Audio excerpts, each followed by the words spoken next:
Здравствуйте! В эфире обзор чрезвычайных происшествий, в студии Юрий Осипов. Консьержев одного из домов Якутска уличили в воровстве. Из квартиры местной жительницы пропали золотые изделия. Подозреваемыми оказались 49 и 53-летние консьержки многоквартирного дома, в котором живет потерпевшая.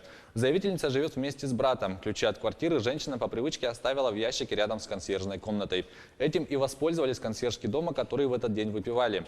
Подозреваемые, воспользовавшись ключом, свободно проникли в чужую квартиру и похитили оттуда золотые изделия и продукты питания. Также они похитили ноутбук, принадлежащий брату потерпевшей. Похищенное изъято. Жена внука украла накопление пенсионера. У 73-летнего жителя Нюрбинского района украли более $500 000 рублей. В ходе разбирательства сотрудники уголовного розыска установили, что жена внука, желая заполучить деньги потерпевшего, стала рассказывать ему, что, открыв вклад в банке, можно получать прибыль. Пожилой мужчина доверился своей невестке и наличными передал накопленные деньги. Однако подозреваемая купила на эти деньги машину и другие ценные вещи. Сначала потерпевший пытался сам решить вопрос, но невестка отказалась вернуть деньги. Тогда пенсионер обратился в полицию. На нерадивую родственницу возбудили уголовное дело по статье «Мошенничество». Участились случаи продажи авиа и железнодорожных билетов через сайты «Двойники». Сотрудники полиции рекомендуют приобретать билеты только на официальных сайтах или в кассах города. Еще один популярный вид мошенничества – сообщение о том, что вы выиграли приз. Последний из таких случаев линчанину позвонили и сказали, что он выиграл 127 000 рублей.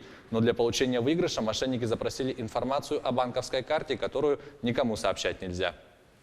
Они просят реквизиты банковской карты, номер банковской карты, дата, до какого она действует, а также код, который написан трехзначный на обратной стороне карты.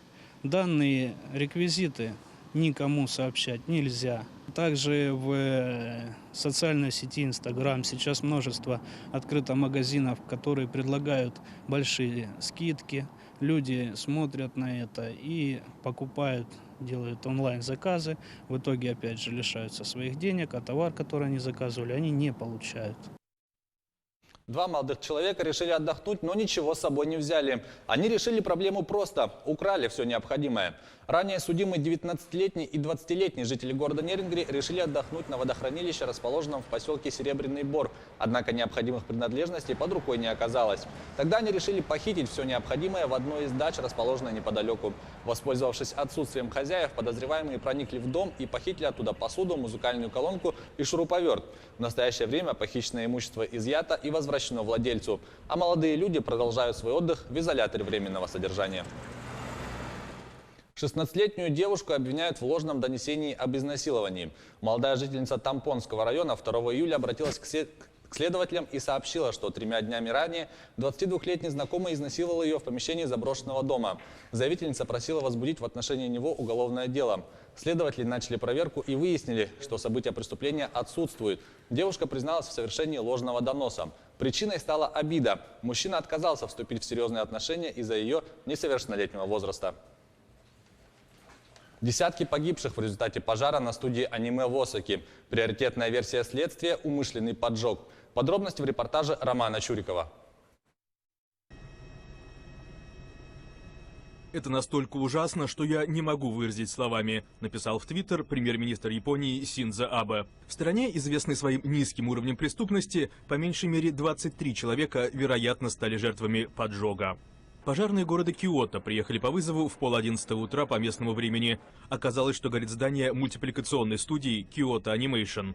В ней, среди прочих, создали аниме-фильмы и сериалы «Кланнад», «Меланхолия Харухи Судзимии», «Каньон» и «Вайолет Эвергарден». К моменту приезда сотрудников экстренных служб весь дом уже был объят пламенем. Огонь был ужасным, языки пламени вырывались через окна. Я видела много людей с серьезными ожогами. Пожар возник в самый разгар рабочего дня, когда в здании находились более сотни человек. На первых этажах спасатели обнаружили десятки бездыханных тел. 30 человек числятся пострадавшими. Состояние по меньшей мере 10 из них оценивается как тяжелое, сообщает пожарный департамент Киото. Один из пострадавших – 41-летний человек, которого уже допрашивает полиция. Очевидцы утверждают, что видели, как он с криком «Умрите!» облил здание студии бензином. Больше о нем ничего не известно, но о возможных мотивах рассказала женщина, наблюдавшая за задержанием. Он был явно ранен, а еще очень раздражен, даже зол. Я слышала, как он сказал что-то вроде «они украли мои идеи».